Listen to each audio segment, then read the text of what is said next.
you probably can't see anything, but I think if I get these in there and make the handles do that, I think that might give me just enough. I had to grind just a little bit off of here because they were also not clearing real well, so it was making it hard to get them in there. So let's see now.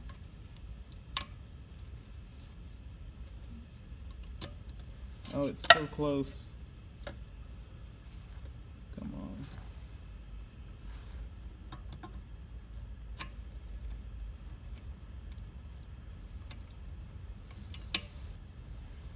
I think if I get in here and use these to open them up,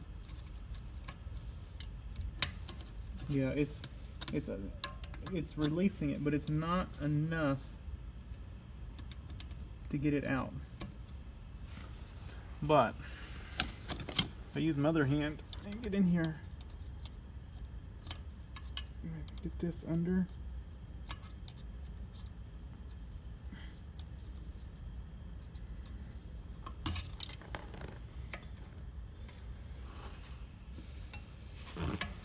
Take my jacket off. Yeah, those snap ring pliers, just a hair too small. But I think I can get it. If I open them up, oh, it pulled it off. It's off on one side. So it wasn't enough to get it,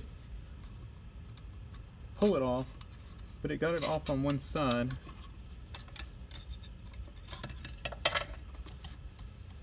So it released one side of it. So I should be able to peel the snap ring off now with this pick.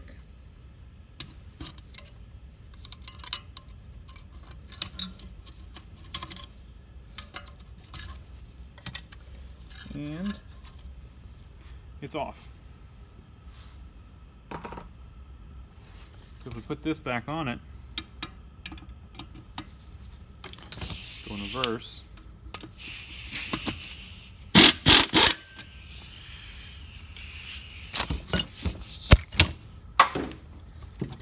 Pull our tool out.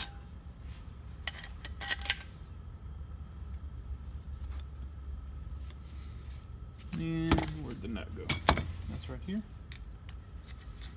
Start the nut back on it and set this aside. We'll need it to install it back on here. So now,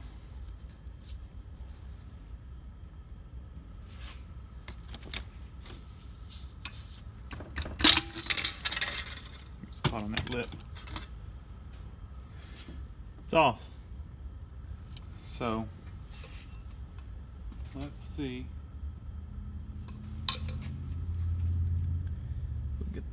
So we're going to have to undo the parking pawl right there.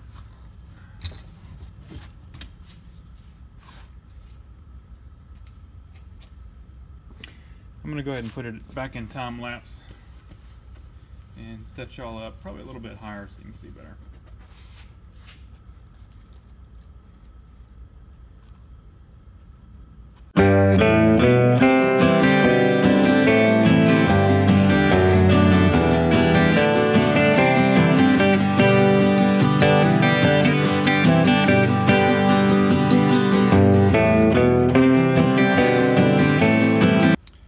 So we've got the case stripped down. This is, I think, as far as I strip it down. I just removed the thing from the parking pawl. It's spring loaded, so that springs it out of the way to get that last piece out. And my instructions didn't say, but I remembered when I did the 350, take your air hose and apply pressure right there, and it'll pop this out. That pressurizes this, and with no snap ring on it and no spring like it had, it pops it out. So that's how I got it out. Now what I'm going to do is set the case aside, and we will start disassembling clutch packs. These look good. So far, you know, I haven't seen, other than, you know, seeing chunks and all that kind of stuff and material and stuff, I haven't seen anything of where that could come from. And so we're probably, I think there's some stuff coming from the converter, but I think we've got some stuff elsewhere that we're going to need to find, I guess you could say. So we will start tearing into this stuff and see. I have a feeling we're going to have some burnt clutches. We'll see.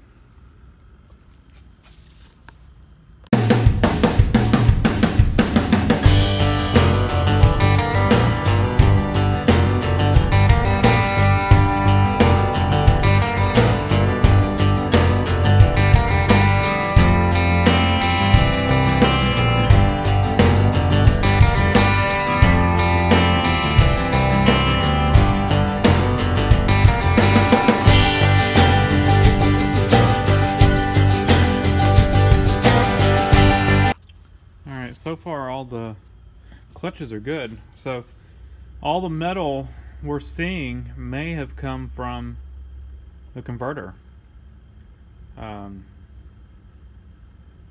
which is a shame because the rest of the transmission so far is in good shape. No burnt clutches. Every single one is in good shape. All the clutch material still there. Problem is the transmission's full of metal shavings, so you know it's gonna have to get rebuilt, you know, and I'm sure it's probably embedded in some of these clutches, but none of the clutches were normally they'll be burnt or start disintegrating, but they're all in good shape. No signs of heat buildup.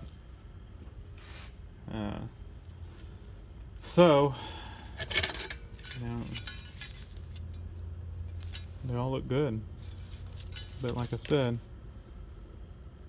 see that glimmer? Metal shavings.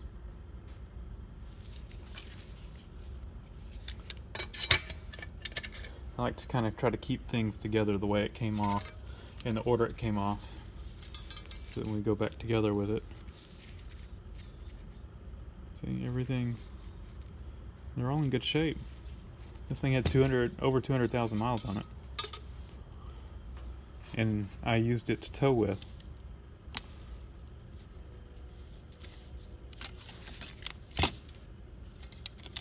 So we've kind of reached a stopping place. I'm gonna have to come up with something to compress that down, and I'm not sure what I'm gonna use to do it, because my what I did on the 350 transmission, I rebuilt it. I use these, but I can't get it in there, so I have to come up with some other way to do it.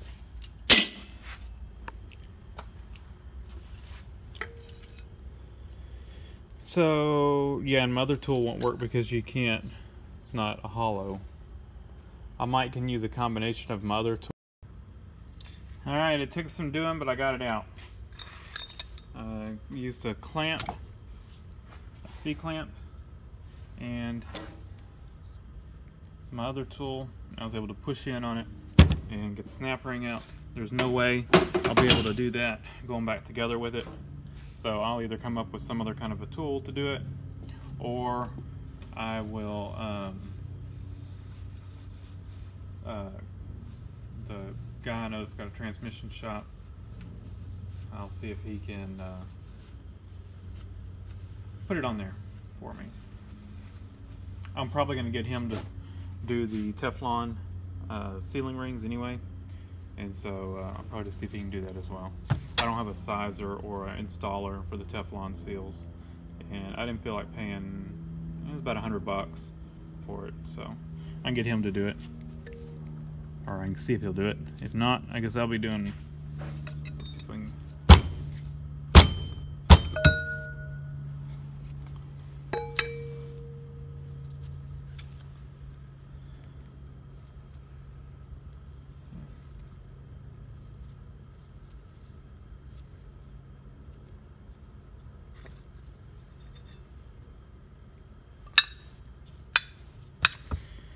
everything appears to be in good shape.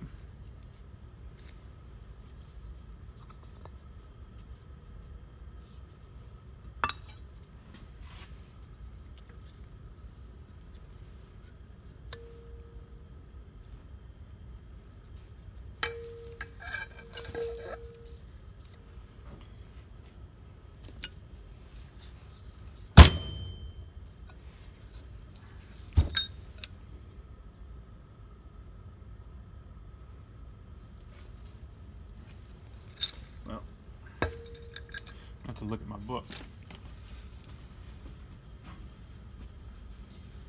The printed out instructions I did, that's as far as they go. Well, actually they stopped before we're at this point. So let's see.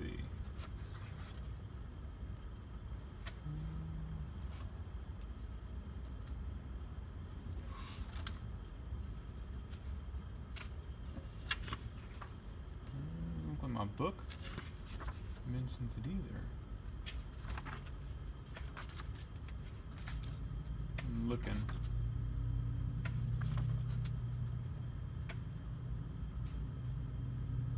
Yeah, they're already on rebuilding. So they don't show either. Oh, here we go. This is the 3 to 4 clutch. They're showing on the install.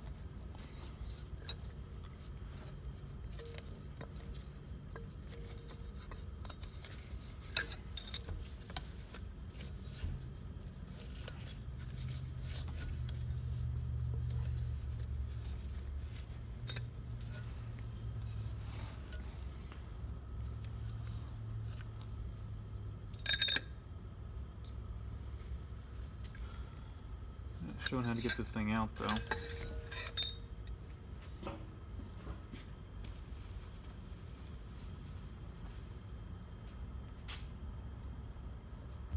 So I think this is where we're gonna stop for today. We're gonna kind of take a look at our hard parts real quick.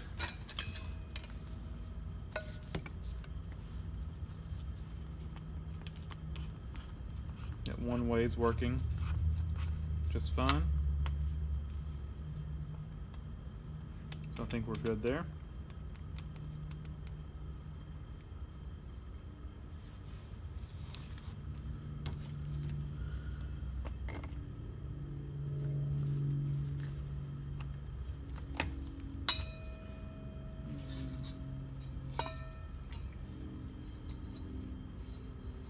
Yeah, we're just kind of looking over everything, make sure everything's in good shape, all the hard parts.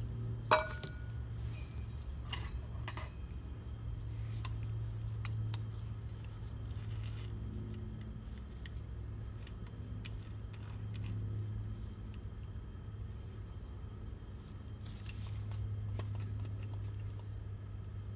think it looks good. We got some bushings that are showing some wear. I did order a bushing kit.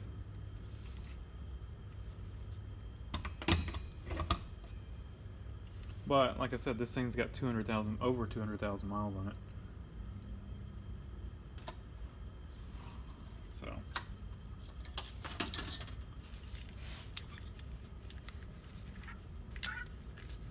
it's holding one way.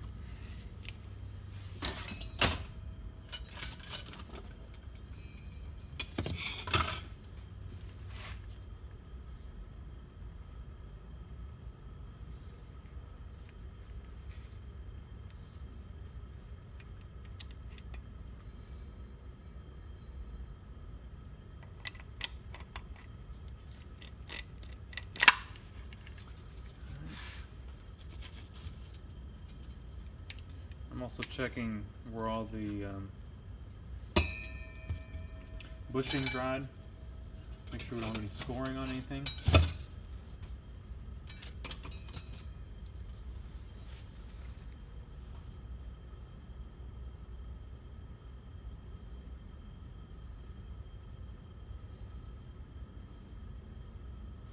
Some of the bushings are just showing some wear on them. So let's set this aside.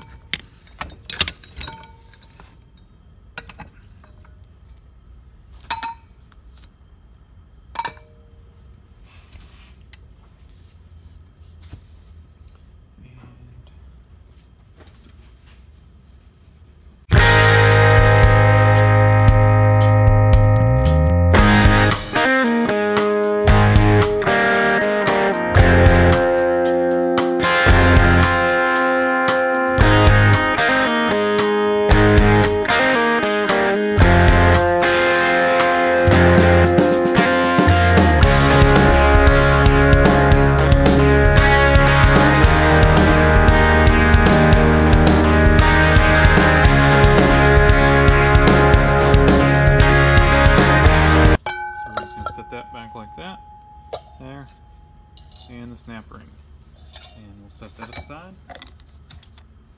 and we are done with disassembly.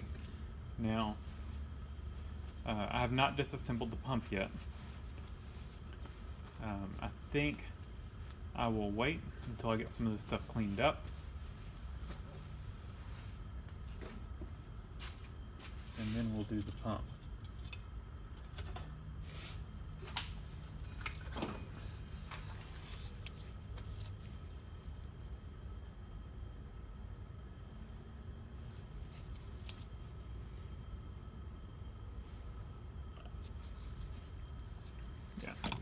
I'll wait to do the pump. See, I don't have the tool for these sealing rings either. So you got two here, and you've got three over here. And they're Teflon seals, and so you have to get them slid over the shaft safely, and then once you do that, you've got to size them correctly so that they seal, and then they swell. So those two, and then those three. They make like a split style seal for these. I don't know, you know, the old pumps. I'll take a look at a 350. Well, I don't have it. My 350 pumps are actually in the truck, because I was gonna, when I take all this stuff to the transmission guy, I was gonna let him take a look at those two pumps to see which one he thought was better to put in back in the truck, because like I said, that pump has a ton of wear on it, and the converter's draining back overnight. They're all known to do that. You know, when they sit for, you know, a week or so, this one drains back overnight. So the pump's just got a lot of wear on it.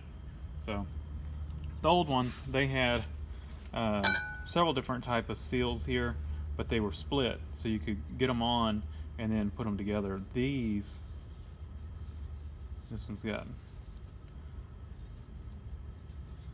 some metal in it. There's just metal all through this transmission. That converter just disintegrated. I haven't even found anything that, like I said earlier, I found a chunk. I haven't found anything that chunk came from.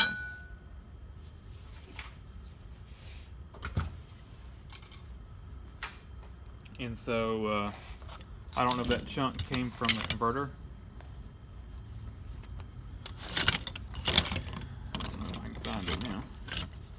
I don't know which layer of material it was on.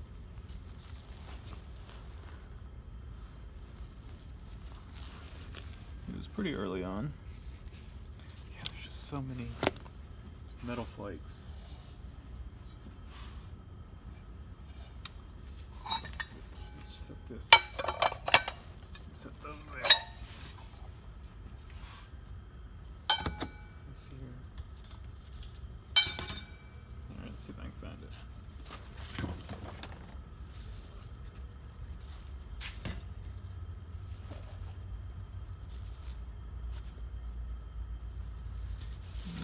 I can't find it.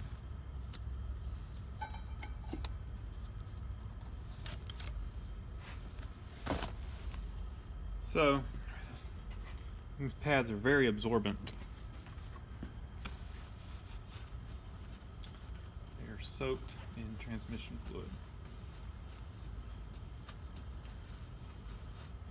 So that is where we're going to leave this off. Oh, we do still have to disassemble the valve body too, but I'm going to wait to do that. I'm about out of time for today, so I don't know where we'll leave this, or when I'll pick back up on this. Probably next weekend. I've got Monday off work, so I may try to do a little bit more on it. At least maybe get it torn down a little more, and then I'll have to take some time to get everything over and get it cleaned out. So, thanks for watching.